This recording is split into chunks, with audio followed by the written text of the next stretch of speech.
Last night for supper, we had the nicest tea you ever drank. Strong and hot, wheat bread and rye bread, cheese, tea cakes, elegant. A great dish, 2 dishes of elegant ham and 2 of cold veal, piled up like a mountain in large slices.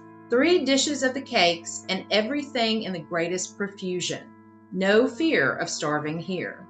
This is a quote from a letter to Muddy while in New York on Sunday morning, April 7th, 1844, just before breakfast, from Mr. Poe.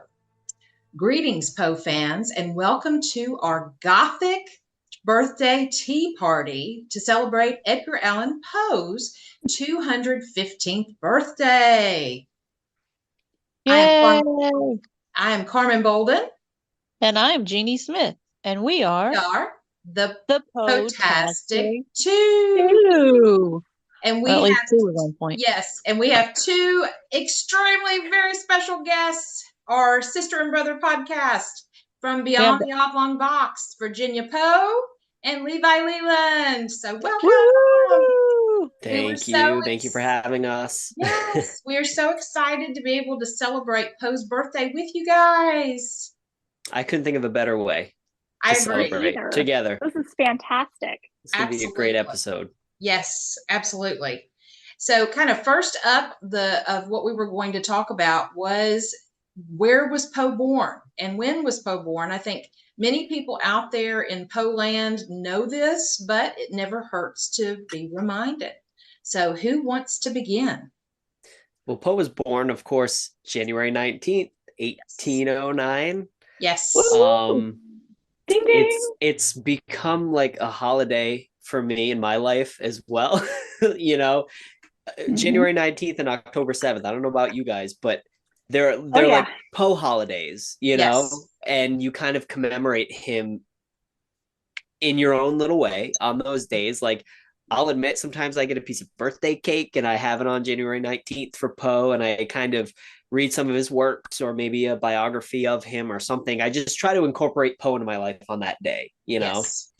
And he was born in Boston, Massachusetts. Mm-hmm. Yes. So I don't want to totally hog the spotlight if anyone has any more to add. Well, I do have a couple little fun things that I found on this day in history with to the actual date. Not, I actually found some other things on this day in history, but he was born on a Thursday. And so just kind of pulling from that old nursery rhyme that Thursday's child has far to go.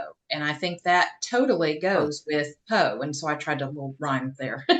That's interesting. I was also born on a Thursday. Oh, awesome. Yes, I was a Tuesday. That's really cool. I was Wednesday. So I got y'all beat. Levi, what were you?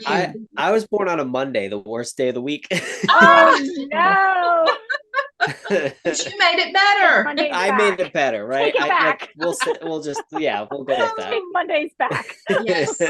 And the other thing that I found in 1809, that was not a leap year. Just, it's always kind of interesting to find out those little tidbits of, Well, leap years aren't on odd number of years. Right. But I don't know if a lot of people know that. Huh? I was like, yeah, no. It's the moon cycle. They should understand this from their 6th grade science class. Now, Jeannie, do you really think everybody is going to remember everything from every 6th grade teacher that they have learned from? No, but they should know the normal things, considering we have to celebrate it every 4 years. That's why we have 365 days in a year and then 3, because a fourth of the moon rotation. Okay, sorry. Okay, anyway. All right. Yeah, you could digress forever. We will reel you in. Anybody else? We can jump on. Yeah, I was going to jump in here and talk a little bit about births during Boston, Massachusetts. Now, most people in the colonial times, there was a really high percentage of mortality rate because they didn't have the medications, because many women could die from preeclampsia, from busted blood vessels, loss of blood, infection, everything. So many of the women in the earlier years before the good stuff came along would actually make out these verbal type of wills of what would happen in case they died during childbirth, who and their child lived, what they expected from them, who they expected them to go to. All that was taken care of during that time that they were pregnant. Okay. So, but the mortality rate was sometimes up to like 50%. So it was like a 50-50 shot, whether you could live or whether the baby would live, whether you would live, or both died, whatever. But one of the interesting facts, as I was discussing earlier, is in 1809, they had opened the door to start vaccinating against one of the major contagious at that time was smallpox. I mean, smallpox was running rampant around everywhere. There were hospitals dedicated just to smallpox. So Boston became the first area of the United States that mandated vaccines in 1810 for everybody to get for smallpox. Okay. And so I thought that was kind of interesting because even though Edgar was, a year old, I wonder if he ever was vaccinated, because some of them, and this is the thing, they would actually charge a small fee for vaccinations. So the poor people in the rural areas were still not getting the vaccination. So, but Boston, I think it was around 1850s maybe, that they actually started making them free. So they could be for anybody. Because that's when the health departments, I guess, stepped in. Okay. Wow. Yeah. That's interesting. I would have never thought vaccines were even a thing at that time. Yeah. I would have never thought that. So to think, when Poe was born, vaccines were up and coming. Yeah. Interesting. Yeah. So he brought them with him when he born. Yeah. Yeah. It's like, let me bring something good. Woohoo. Right. Yeah. That wasn't the only thing he brought that was good. He brought, absolutely. his brain as well. But no, yes, for his sure. brain. It's definitely beautiful, interesting. beautiful brain. Yeah. I also looked up the address where he was born was at that time 62 Carver Street in a boarding house. And it's now, unfortunately, a parking lot. It would have been so cool. Yeah, it'd be so cool if that still existed. Yeah, I think they do have a plaque dedicated to him and the birthplace in Boston. But yeah, unfortunately, the building is no longer there. Yeah. I think the statue makes up for it. So it does. Yeah, the statue is nice. I like it. I do too. One of the times that I went to visit there, right around the corner is a little gift antique shop, and I can't remember the lady's name, and there's an article about her, and we can include that in our resources. But when I went in and I was looking at all the Poe gifts that she had, she said, "How do you like my statue?" And she was part of the preservation and actually getting the statue done. And the article is really cool. And she's, cool. I think she's going on 100. She's a neat lady. So if you ever get a chance, check out that very shop. Cool. Yeah. I definitely will the next time I'm down.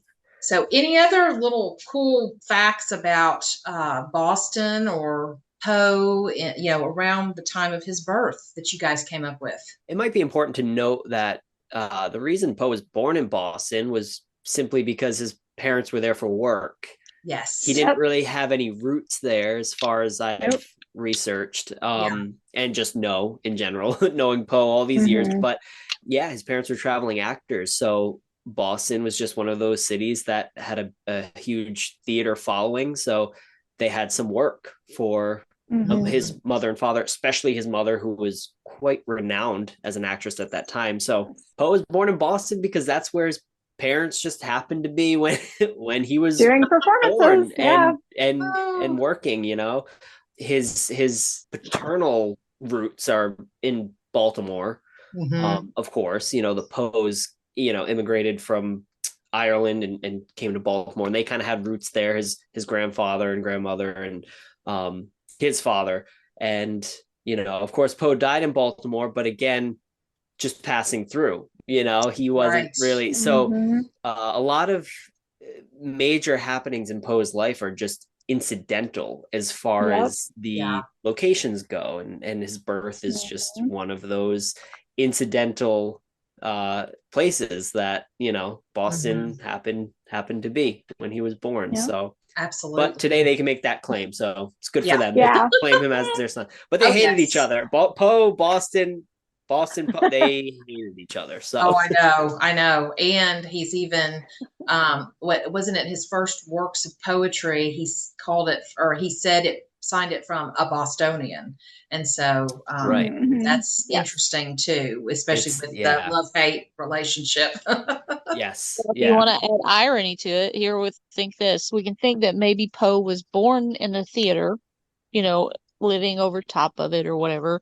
But because he was born to theater parents, and there was one other guy that was born in 1809 on February the 12th, Mr. Abraham Lincoln, that got killed in a theater. Yes.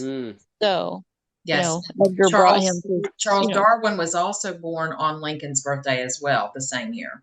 A lot of big Charles people Darwin, yeah, that's right. in that 1809. first couple months of 1809. It's very interesting. Some other noted people that were born on Poe's birthday that some people may not know about, or well, one particular, Dolly Parton. Dolly. You've got the butterfly, you've got the raven, or the raven came first, then the butterfly.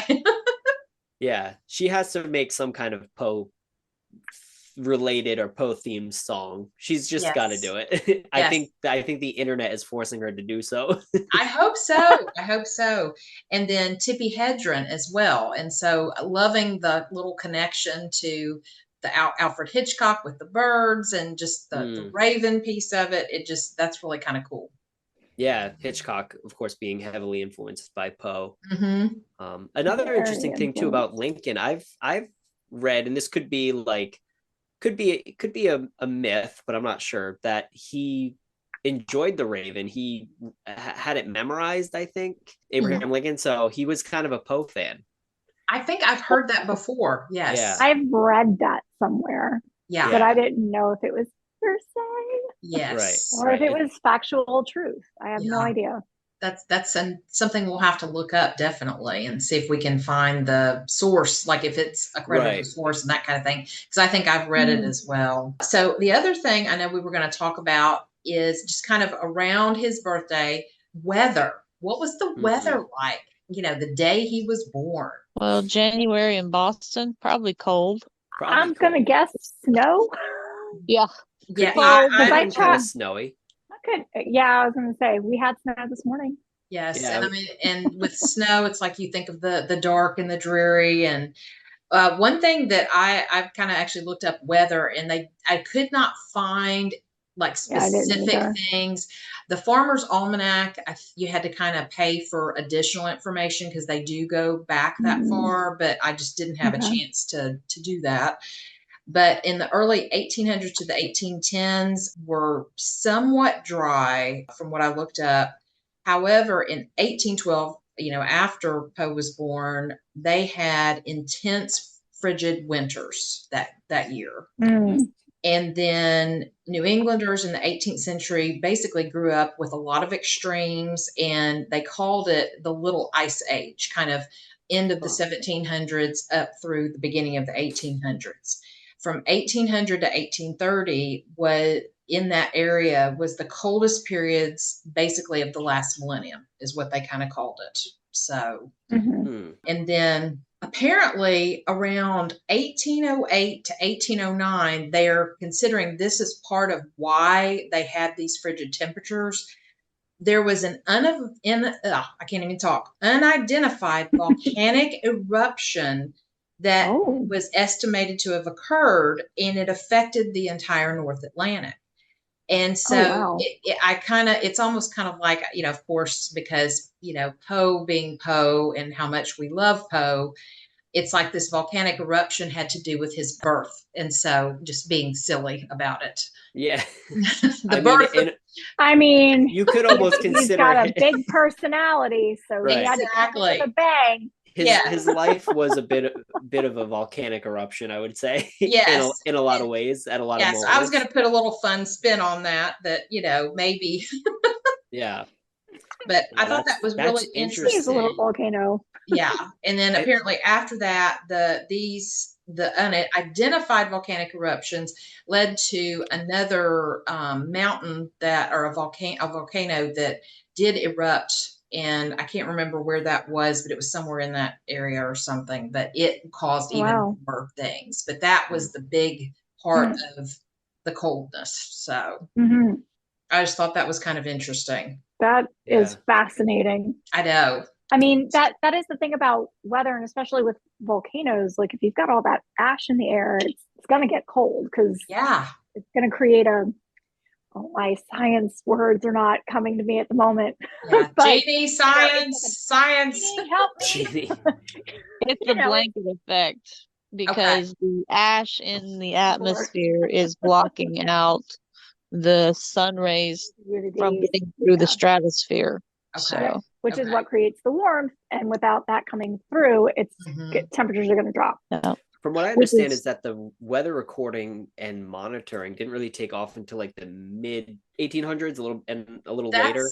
Yeah, that's what it seemed. About 1883 is where I was really finding really good. Like, you could plug in the year, the city, state, and it would give you, like a lot of information. Apparently, the Smithsonian Institution, I guess they had given weather instruments to like telegraph companies to encourage them to start recording the weather. And so I think it was like 150 volunteers or so started telegraphing the weather reports to the Smithsonian, and they were then able to keep a record of it. And I think they were also making weather maps too. So that aided in their production of weather maps and all that. So it was very elusive to find any specific weather on Poe's actual birthday. But if we jump ahead a little bit, we can find more accurate reports. But it must have been a cold, from what we kind of can get the gist of. It was definitely a cold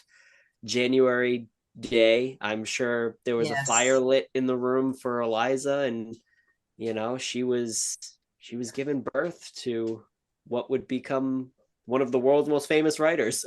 Absolutely, with a volcanic bang. with volcanic ash in the sky, and I assume there were ravens flying around. Yes. The ash turned into the ravens. Oh my goodness. Well, one other thing I think we were also going to talk about was birthday practices during the 1800s and around Poe's birth date. And so what did everybody find about that? So I delved into this pretty hardcore, and it's kind of sad that we don't have as much written record about how most places would celebrate one's birth. Like, for us in modern day society, it's a thing. And it's, for us, it's always been a thing because it's been a thing since before our grandparents were around, or for some of us, our great grandparents even. However, birthday parties, celebrations of one's birth, there are records that do go back to ancient Egypt, where a pharaoh, on their day of coronation, so to speak, that was considered their birthday as a god, because they looked at their pharaohs as little g's. So that was their birthday, and they would have lavish celebrations for that day. So in all intent and purposes, there are birthday celebrations that go back that far. I know that there are some. I was trying to find more detailed record about ones that they apparently did also do in the ancient Roman Empire. But I think, again, it was for more, what I read, it was for more like dignitaries, people of the state, so to speak, not the common person. But in the 1800s, actually in the 1830s, and more for the wealthy. So this is where it becomes a very divided thing. It really wasn't about, yes, there was a high mortality rate for children then. Yes. I mean, there was a high mortality rate for children even in the 1700s, the 1600s. But in the 1800s, there was just so much, partly due to ever-changing society and new industrial things, and, people migrating from other areas of the world and bringing, and we get all this passing of things. And so we have a lot of diseases that we may not have known or had before. Yeah. Children did have a high mortality rate, especially then. And so they would celebrate that child the next year on the day of their arrival because they made it another year. Yeah. But for the wealthy, it was really more a show of that wealth, of that status, of that power, not necessarily about celebrating the fact that their child made it another year. They use it as a time of education to teach their children like table etiquette, social dancing, because these kids were going to be, coming up into society, so to speak. The adult birthday parties were even more lavish, even more a show display, and they were generally more of a almost like masquerade themed more often than not. Very cool. Yeah. Then, of course, now in the 1860s, 1880s, that's when more of the middle class started to adopt birthday party practices as well. With the wealthy, of course, something that they borrowed from the Germans, because the Germans did this, was the making of multi-layer cakes. And I read that as well. I thought that was really cool. Yeah, exactly. And one of the things they would do with these cakes is they would bake things like coins and thimbles inside the cake, kind of like a baby king cake in the sense for that is neat for Mardi Gras. But you got the coin, it meant that you were going to be blessed with wealth. If you got the thimble, it meant you were never going to marry. Yep. Wow. All right. I'm glad we don't do that now. Yeah. And as one who sews, however, I do not use a thimble. I just don't. It's like that's horrible on sewing. that is right. I take offense to that. Yes, exactly. So, and then of course it was a little later on, more towards the beginning of the 1900s, that the lower class, the more poor, actually started to adopt celebrating birthdays as well. I know the writer Laura Ingalls Wilder, she actually talked much about her earliest recollections of her birthdays, which were in the late 1800s. And she was talking about how her mother made her this doll, and like her father gave her like 6 Spanx and 1 to grow on, and so and I was trying to find out where that practice of birthday Spanx came from. Oh yeah, I totally forgot about that. Yeah. Could not find it. But interestingly enough, there was a tradition. So this is really interesting about the things that the upper class would do for their birthdays. So for every year that you lived, your friends and family would give you a bump, which meant that they held you by your hands and feet, and they would raise you in the air and bring you down, and raise you in the air and bring you down. Okay. And they would do that for every year that you had made it. And then they would give you 1 more for luck, 2 more for luck, and 3 for the old man's coconut. Again, tried to find out what that meant and found nothing. Oh, wow. And I was a little sad because I am very interested in to know what the old man's coconut means. Yes. Yeah, we might not want to know, honestly. Yeah, that might be something better left unsaid. That's true, but unknown. But Virginia, kind of with the whole, the bump, with the 1 to grow on, with the the spanking, the 1 to grow on. I'm wondering if that came from that. Maybe I'm not sure, because I tried to find anything anywhere. I found way more things about marriage and engagement practices, but birthdays not so much. So I was having a really hard time finding that sort of thing, and I reached out to quite a few historians, and they were like, and even they were a little perplexed by this. Birthday cards, as we know it now, that really actually started in England a little more than 100 years ago. So that's just kind of grown. Interestingly enough, in England, another birthday practice, but again, this was something the upper society did. I'm sure probably some of the middle class did as well. But for your 21st birthday. Now, here in the United States, in modern day, it's because you're legal to drink in a bar, and it's like, okay. But in the 1800s in England, on your 21st birthday, you were presented with a key. And that key was symbolic of you coming of age, being an adult, and saying to the man that it was given to, this was never done for women, that they could come and go as they please and stay out as late as they wish. Okay, that's interesting. Well, given never in knew the that. 1800s, they're a little side eye. Yeah, I have never heard that before. That is fascinating. And in children's birthday parties, I know they did this in England. They did this here in the United States too in the 1800s. With these children's birthday parties, often 40, 50 families would be invited to come. They were not obligated to bring a gift, though often they were. Mm-hmm. It was often the parents who presented the children with this very special gift, so to speak. Mm-hmm. But they would often give out favors to the families and guests that came. And usually it would be little packets of candy, or ribbons for your hair, or like paper fans, little trinkets, bookmarks even. So, children would receive those kinds of things in those parties.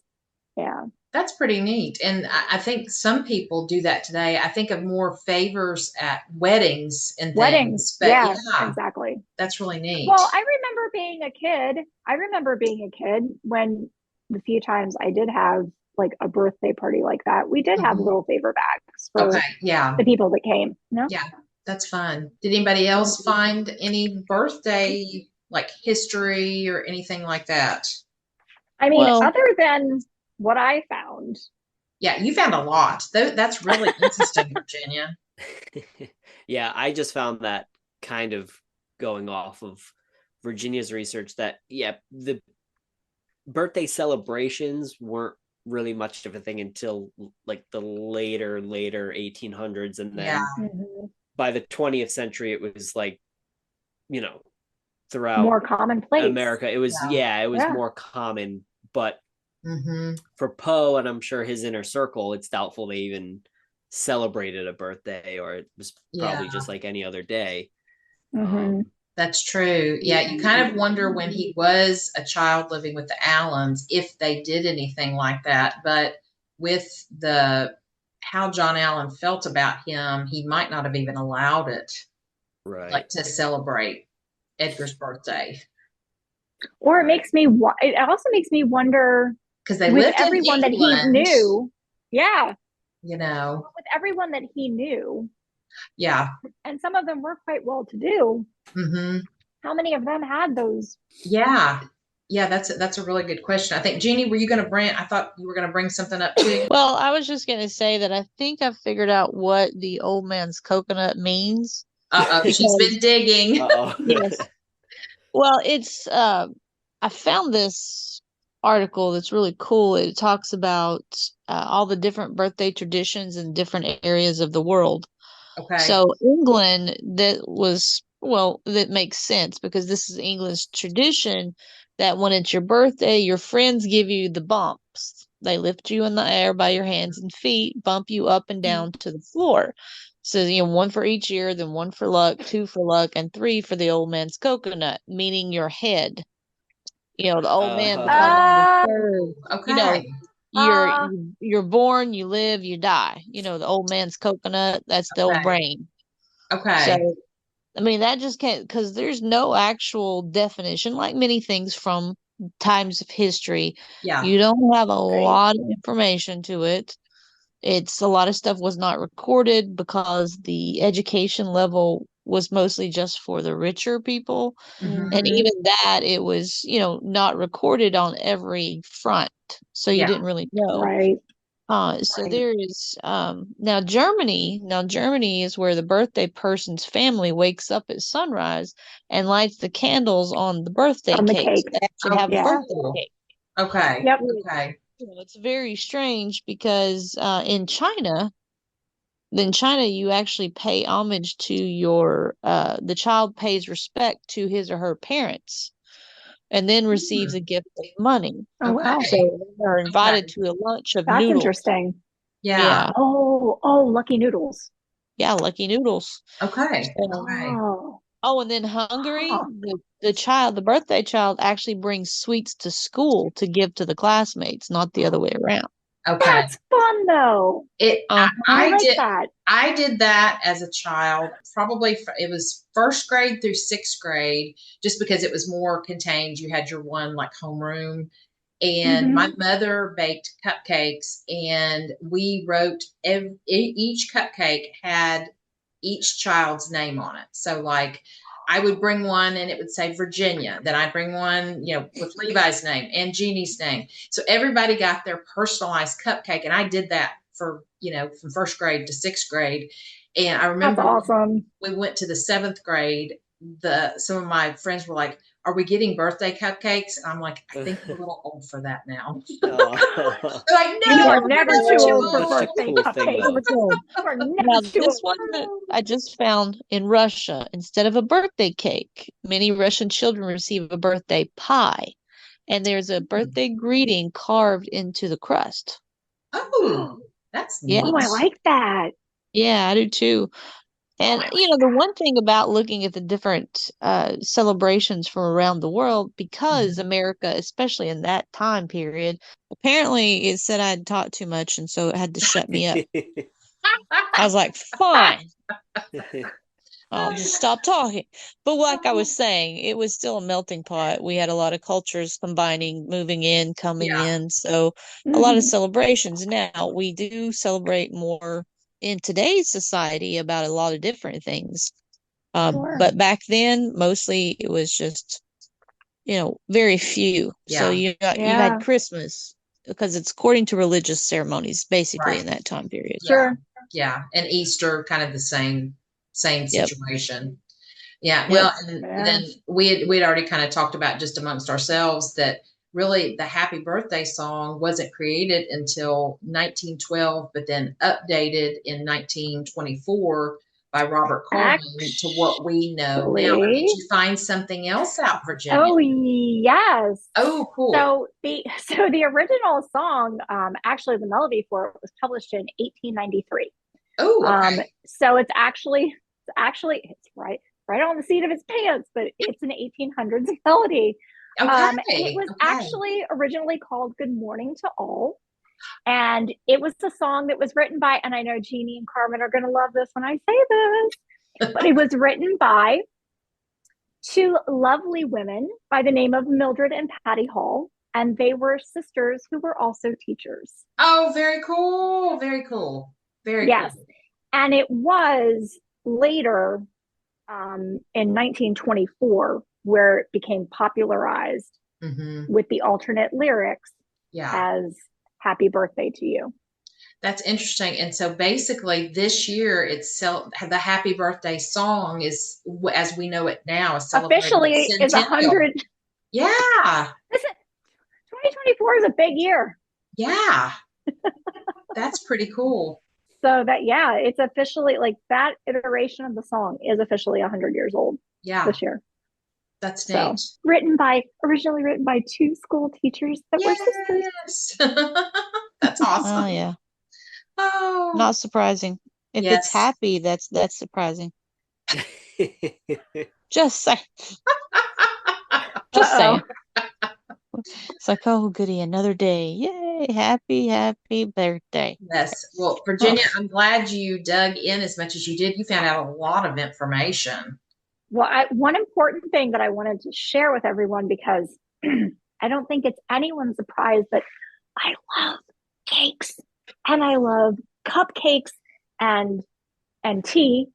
As my alternate ego is, I am a tea fairy for children at children's festivals and other fairy events. But interesting fact about the birthday cake. So obviously, as Jeanie and I were discussing, it's from Germany. And when it was adopted in the rest of the world, of course, upper society, they would actually have multiple layers of cake. So it would be a multi-tiered cake. Mm-hmm.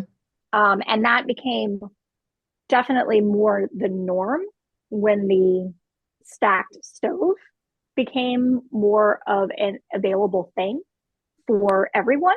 Mm-hmm. But the cake that was made by those in the middle class and, you know, the not so well off, was actually a cake that was mostly made of fruit and nuts.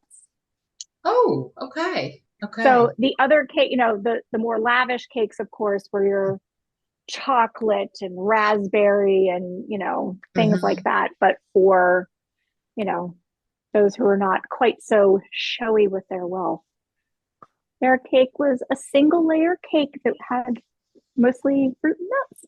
Okay. So I guess was it the style of like a traditional fruit cake we think about like for Christmas? That I did not see. I don't think so. I think it was really like the round single layer style cake. Okay. I mean, it could have been, but it didn't, like, nothing that I found about birthday cakes, no one specified. Okay. Just that it was fruit and nuts, mostly. That's interesting. Yeah. That really is. So there you go. Well, I guess because Happy fruits birthday. and nuts were the most abundant that they had. So True. Mm-hmm. And they could make it stretch a little bit more too. Oh yeah. That's true. Probably and more depending on what on what fruit you're using, what's in season, Mm-hmm. it would probably add moisture to the cake, that's for sure. Yeah. Oh yeah. It probably that probably helped, especially like winter. It would probably need it a lot. Mm-hmm. Well, I'm not going to eat one of these while we're on the episode, but we have, I think, thrown out some hints here and there that Jeanie and I and my husband are working on a recipe book that's based on all of Poe's works and places. And what's really cool is Virginia and Levi are submitting something. Virginia for Virginia and Levi for Rhode Island. So we're excited about that. And so I did a recipe for this episode. I've had notes for a while, but finally did the research and made the recipe up. And the Oblong Box, which you'll hear a quote from later on, mentions green tea. Poe adds that in. And so these are the Oblong Box green tea cakes. And so, and I guess doing the research, I kind of was like thinking of a little tiny cake, and it's really more of just like when you cut them, about a 1/4 inch cookie that rises just a little bit. And then normally from back in Poe's time, they were just the little cake. And if you make them thinner, they get crispier, but the thicker you make them, the more cake-like they are. And so I think that's where they called them tea cakes. And so, but I added the glaze on top it actually has green tea and honey. So it really does taste like green tea. And so it pairs very well with several different teas, especially green tea. I've tried it with a few different things, but we included that recipe when we did our little teaser. And so I'll include this again with the episode, but try them out. They're really good. Jeanie had one yesterday. And Jeanie, what'd you think? Well, Carmen knows I have an aversion to most cookies. She does. I love Girl Scout cookies and chocolate chip, but only homemade. I can't stand Chips Ahoy. Sorry. Yeah. Don't like Oreos. Not. I'm very particular when it comes to cookies, but it tasted really good. I liked it. It had just enough of everything. Yeah. However, the one thing that I thought about after you left, I'm like, well, since they had the English influence, did they actually call the tea cakes, were they biscuits? Because that's what they call cookies. So, when it's tea cakes. I said, Virginia may know this answer more than me, because I know just like the quote I read earlier, it said tea cakes, but Virginia, you may have more of a history on that. I know she knows about tea. I would need to reread some things, but I believe in America, they refer to them as tea cakes. Over in England, the way, I'd have to look at the recipe again, but the way that you're talking about this particular tea cake that you've made, it's almost like a scone. Because when you do not like doing drop scones or like the triangular shaped scones, but like a lot of the scones that we make for our tea parties or have made for our tea parties, we do cut them out in little like teapot shapes. So because of the way we do the dough for the scones, they do rise a little bit, but they don't like get super fluffy. They rise a little bit. And then we do put glazes on them. Okay. Often with tea, like black tea, black tea glaze. But yeah, it's almost sounding like it's a scone. I think you're probably right. Yeah. But I'm sure because in England and the UK, biscuits are what we refer to here in the States as cookies. Yes. And there's all different types of biscuits, just like we have all types of cookies here. But I'm almost assuming that as America was trying to be more and more not of the motherland, they were coming up with terminology that was all their own. And so these were still the same kind of stuff that they made over there to have with tea, but they were just calling them tea cakes. Yeah, that makes sense. And like because of the cookie cutters I did kind of just make a few that were just round, because the little bit of history of Southern tea cakes, they all said like a round shape. Yep. But I had a bell for Christmas. I have a little tiny heart for Valentine's. So I was like, hearts and bells go with Poe. So oh, totally. I need to find or maybe create and have someone make it a Poe head. That would be fun. I think they have a Poe head. Let me get back to you on that. Okay. I was going to say, I think that they do. Okay. They do. Yeah. Ooh, okay. You'll have to look it up online. I think you can get one. We'll definitely make a gingerbread Poe cake so you can bite its head off. It's pretty cool. Yeah, exactly. Okay. Yeah. I have tombstones. I can make some later. Oh, cool. And make them in tombstone shapes. How about that? Nice. I love it. Well, moving on to a different topic we're going to talk about, which is very far reaching from birthday cake and tea cakes, I guess you could say, are childbirth practices and things. We're going to talk about that a little bit. And so just because we know that he was born in a boarding house, Poe was born in a boarding house. And so what did you guys find about childbirth practices back then? Did anybody? I did look it up if you guys did. I always like to ask first before I throw in. I was kind of expecting Jeannie to have all sorts of responses with the science. Yes. Yeah. Right. Well, I mean, and what the research definitely can come up with based on what is actually was recorded, the doctors were very few and far between. So mostly women gave birth in their own homes, in their own bedrooms, with a midwife or just family members of female persuasion. Men were not allowed anywhere unless they were an actual doctor. And the doctor only came about if there was a necessity, like if they had trouble after the birth, if they needed some help. But mostly the women would give birth in their own homes and surrounded by midwives or their own family, and that was it. And it was only after they were, cleaned up were the males allowed near them.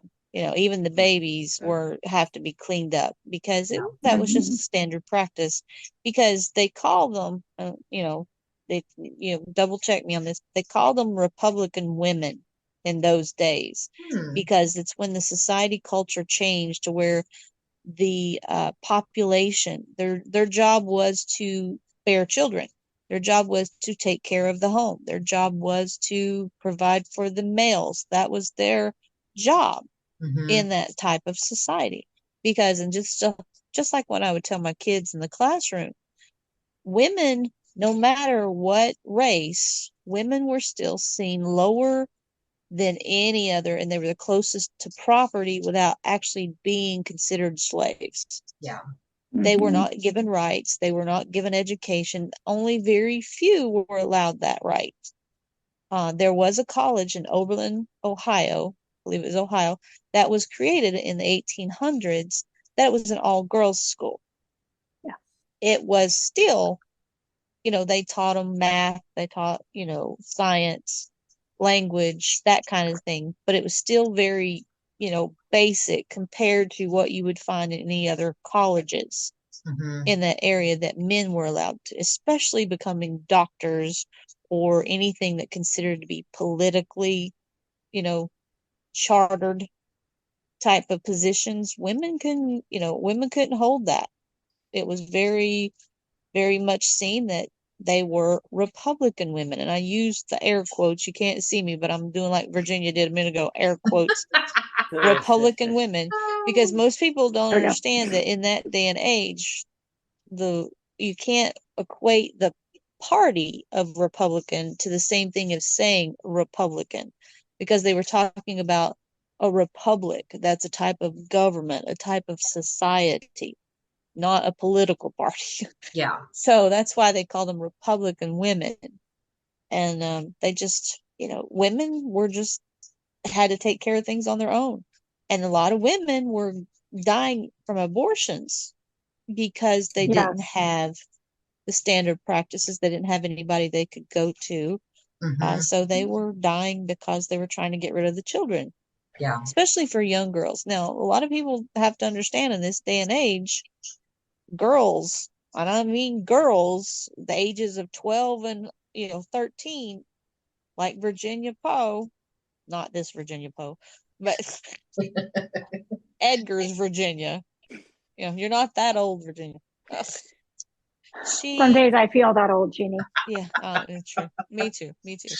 But women, girls of those days, that was what they were known for, because if they were born into a large family, for example, you say that, mortality rate was high, but there were some people that were having 9, 10, 11 children in a family. And when a girl got to a certain age, sometimes the father would sell them to get married so they can get, money. And just like with the boys, they would put them in apprenticeships because they couldn't feed them, they couldn't house them, they couldn't do anything. So, yeah, childbirth, it was a muddy affair. Most women, if they survived, was considered a miracle in that day and age. Yep. Because they didn't know about the things of what we do now. I mean, even in today's, that's the thing. Don't get me wrong, there's still a mortality rate in today's society, even with as much hospitalization and doctors and medical things that we know today, because you can't control everything in childbirth. It is the strain on a woman who's giving birth can cause blood clots, can cause aneurysms, can do a lot of damage. Blood, they could still die from blood loss. Yeah. My own grandmother gave her last child that she had. I mean, she gave birth at home. It was still a tradition in my neck of the woods to give birth at home in the early 1900s up till about mid 50s, I think it is. So her last child that she gave birth at home, she almost bled to death. Right then and there. And it was only because the traveling doctor was close by that he came by and they rushed her to the hospital. But the funny thing was, they didn't take my aunt with them. She was left at home. Oh, wow. My grandfather went with my grandmother to the hospital, but it was like a couple hours later when the older children were like, "Where's the baby?" Because they didn't know, they didn't hear crying or anything. And my mom, who was the second oldest, she told me this story. She said, we started looking around to find the baby. And she said she was laying in one of the chairs next to the fireplace. And one of the barn cats that like to come in the house had curled up next to the baby and near the fireplace and had been caring for the baby, keeping it warm. She said, she was fine. She was sleeping right along. And I'm like, that's just weird, but that was the practice of those days. That was, they were more worried about my grandmother and bleeding to death than they were about the newborn baby. Wow.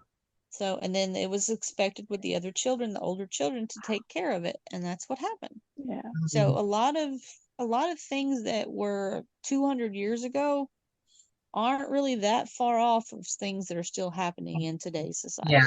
Yeah. So it was just kind of thing, and so I thought it was irony because I'm a cat fan. Yeah. And Poe was a cat fan, he had Katerina. Yeah. So, and I thought it was very interesting when I heard that, Katerina, died only about a couple years after Poe did.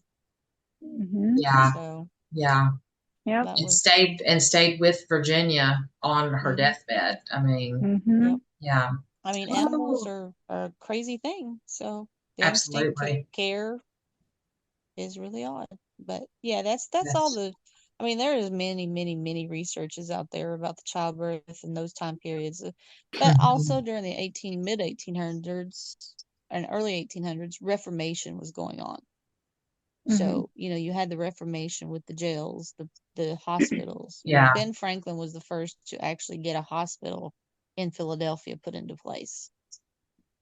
So he was very much a proponent. I love how my kids, every time I ask them in the classroom who the first president is, and they want to say Ben Franklin. And I'm like, guys, Ben Franklin did a lot, but he was not president ever. Not a president. Really? Then they actually like, really? Yes, really. I'm like, he could have been. He could have. George Washington was the first, and they're but when was Ben Franklin was never a president. Okay. It's like, don't argue with me. Just listen. Goodness. But I said he did, he's on our money, because that's the one thing they want to throw in my face. Well, he's on the $100 bill. I'm like, yeah. Doesn't mean he was a president, though. Yeah. They didn't just stamp the presidential heads on the currency. There are a few people that were never president that are on the money. And they're like, okay. Wow. Oh, goodness. Oh, that's funny. It's cute, though. Yeah. Well, don't get me started about them arguing about 51 states. Oh, yeah. No, we're not going there. There's not 51 states. No. Yeah, and they will argue. But anyway, to kind of to me that's a very somber thing to think of with what happened with practices like that during that time frame, and probably how many children didn't make it or mothers didn't make it. Let's change the tone and go to one of Poe's poems entitled "The Happiest Day." It's a Gothic tea party. I mean, come on. I know. And yes, Poe had some dark and dreary, but let's have a less melancholy today. All right, so let's just go right into one of Edgar Allan Poe's poems called "The Happiest Day." Yes, take it away, Jeanie. All right. The happiest day, the happiest hour, my seared and blighted heart hath known. The highest hope of pride and power I feel hath flown. Of power, said I, yes, such I ween, but they have vanished long, alas. The visions of my youth have been, but let them pass. And pride, what have I now with thee? Another brow may even inherit the venom thou hast poured on me. Be still, my spirit. The happiest day, the happiest hour, mine eyes shall see, have ever seen, the brightest glance of pride and power I feel have been. But were that hope of pride and power now offered with the pain, even then I felt the brightest hour I would never live again. For on its wing was dark alloy, and as it fluttered fell, in essence powerful to destroy a soul that knew it well. I have to do the snaps. Snaps. We got the snaps. And that is a beautiful poem, and I don't think I know I've read it before. It's been a while. It's really lovely. It really is. It's one of his lesser I think it's one known. And it should be more known, I think. Yeah. Yes. In my humble opinion. Yes, and one thing I meant to do. Does it say on the website what year he published that one? I'm pretty sure it was published with Tamerlane. Okay. I think that is from Tamerlane. in Okay. his first little pamphlet, hold I on. think. Okay. Let me see. I believe that is with Tamerlane. Yes, if I'm looking at this correctly, it is. Okay. Yeah, 1827. Okay. So definitely Okay. with Tamerlane. Yeah, Then. Tamerlane and Other Poems. It was in the page 33 and 34 in 1827. Okay. All right. Very small book. And his brother also did some edits on that poem too. I guess Poe had first published it, and his brother had recommended a few edits, and then Poe went on to edit it and edit it and edit it. And that's why we all struggled to find the same version of the poem to recite together, because there are so many little differences in all the versions that you find, even published editions of his works that are completed editions, because there were so many edits. There are little tiny differences in some of the publications of that poem. Yeah, because I think in my book, in my collected works, it only had 5 stanzas, and then it was like, okay, let's find the one online, and it had 6, and I was like, oh, hold on, we need to decide which one we're reading. Yeah. Well, and that's something I find really fascinating, as they're finding more and more little treasures as they're finding, where they're finding older, they're like, oh, wait, this is blah, blah, blah. But there's an extra verse here, So it's like, as they're finding that, I'm sure, as we all do, have our multiple collections of the complete works of Edgar Allan Poe. And it's like, before we started, I started to panic because I had grabbed the wrong collection. And I'm like, oh my God, it's not in this book, which is truly bizarre, because when it says the complete works, you would think that all the poems that to that point were known were in there. But I know I've got 3 different collections of poetry, specifically of Poe's, that have, and I'm not even kidding when I say this, each version of the poem Ulalume is different. Oh, wow. Yeah. Okay. Yeah. Okay. Well, I know in my completed works, it's actually sitting right under my teacup and candle. Alone is not in there. That poem, really? Alone is not in here. And Jeannie and I were talking about it one day, and we were trying to decide if we were going to use it for one of our episodes. And I was like, I can't find it. I'm like, am I crazy? And I wasn't. It literally is not in the book. So, oh, that's bizarre. It's very bizarre. I'm like, how could you forget that one? But whoever put it together just did not include it. Well, according to this, Poe's brother was the one that revised it to 5 stanzas. The Happiest Day. Interesting. Yes, because it was published again. It seems that the first version of the poem, the untitled, the one that we just read, it appeared in the Tamerlane and Other Poems, but apparently this was the revision that he revised it down to 5 stanzas, because the publication was, didn't do so well, I guess. So he made the modifications, Henry. But it says that he perhaps got Edgar's approval to make it, but who knows? But yeah, that's why there's 5 stanzas in certain ones and 6 in the others. The original publication for Tamerlane and Other Poems is where you'll find the original 6. And it even says that there's should be initials of his Poe, his brother, underneath his revision part. So, interesting. WHP. So. Okay. That's interesting. That is very interesting. But that makes sense, actually, of that day and time. Yeah. Because one of the interesting things, since we've been talking about Abraham Lincoln, there's never been found the original written speech for the Gettysburg Address. Oh, wow. There has been 5 that have been found, but they're never identical, and it was never known if he actually had wrote it himself or someone else wrote it for him. Oh, wow. Yeah, so that's it's very interesting. I mean, these are just little tidbits, because think about it. Back then, it was a piece of paper that you would write your things, but you didn't keep track of them. Yeah, because it was like whatever.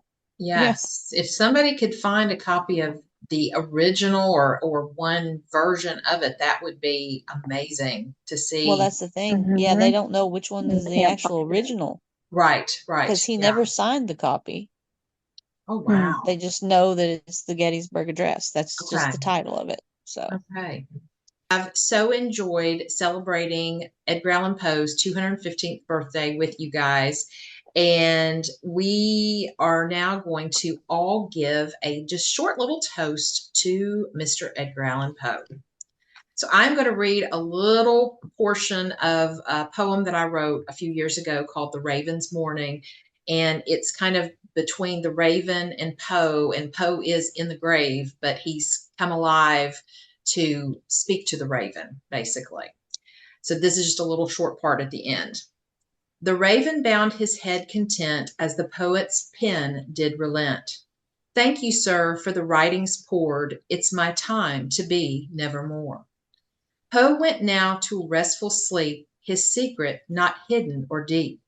Once upon a dark moon rising, one may see a raven flying o'er the grave, a poet dear, to protect his soul with no fear.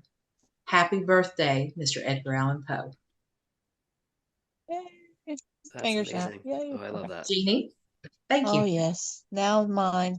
I don't have anything as much as a poem to read. I just want to say a little few words of how Edgar Allan Poe has been a staple in my education, in my life, due to his wonderful words, and knowing those words and knowing they came from his heart have helped me bypass many, many things in my life that I thought I would never face and could overcome. So, happy birthday to you, Mr. Poe. Yay. Well said. Well said, Yes. Jeanie. Thank you. Yeah. All right. Levi, I think it's you or So- Virginia. Which one was next? Yes, Levi. Yes. So I love what Jeanie said. I loved Carmen's poem. And my little tribute kind of celebrates Poe, of course, but all of us. For me personally, Poe has been an outlet since I was 12 years old. And so pursuing his life and his writings have brought me so many wonderful experiences and have made me so many great connections. So if it wasn't for Poe, I would have never been a part of such an amazing community of people who are so passionate and kind. And so today, as we celebrate Edgar Allan Poe's birthday, albeit without him here, we come together as a community, right? As kindred spirits, artists, as writers, as poets, scholars, podcasters, as people who just appreciate Poe's genius. So as much as it's about Poe, it's about us. And he's not only left a legacy of his own, but a fan base that has created so many friendships. So happy birthday, Poe. And from this Poe fan, I thank you. Nicely Very well done. said. And sorry, Beautiful. my Poe the cat wanted to come up here, and so I grabbed him. And sorry, he was kind of. It's all right. A cat appearance that's all is right. never a bad Yes. thing. Yeah, he Elliot's asked to been come up and down. Yes. Elliot's been up and down. He's back now. On my lap. I'm sure you can see little ears. So it probably saw the tail as he was getting comfortable. And so now comes my toast. I needed a little drink first. Obviously, I think I can safely say that there have been lots of people who shaped my life over the years, women, men from all over the globe. But I have to say, he is single-handedly probably, I don't know how to put it, has had the most profound effect on my life, has had the most influence on my life, whether I wanted to see it or not. And without him, without the family, where would I be? You know? So it's a miracle. I'm glad he was born. I'm glad he was here. I wish we could have had him longer. Mm-hmm. But we had what we had. We got a lifetime for him. And so without him, I would not have you guys. I know. Happy birthday, Eddie. Let's all raise a glass.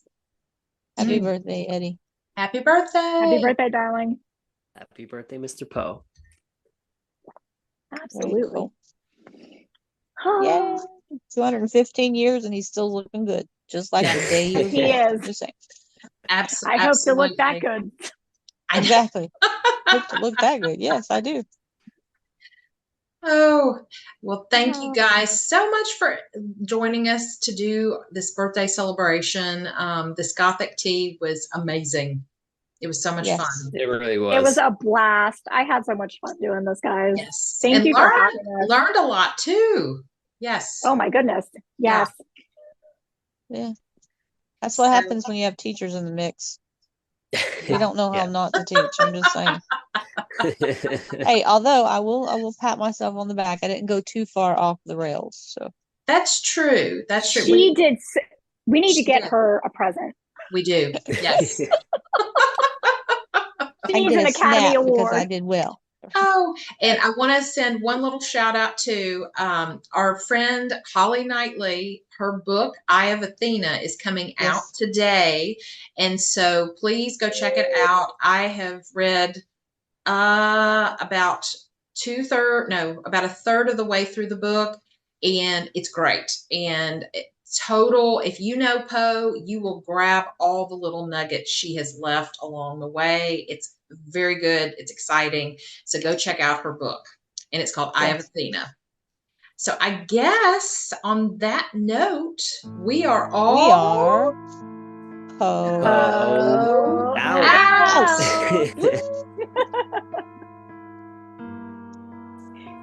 He had opened his oblong box in order to feast his eyes on the pictorial pleasure within. There was nothing in this, however, to make him sob.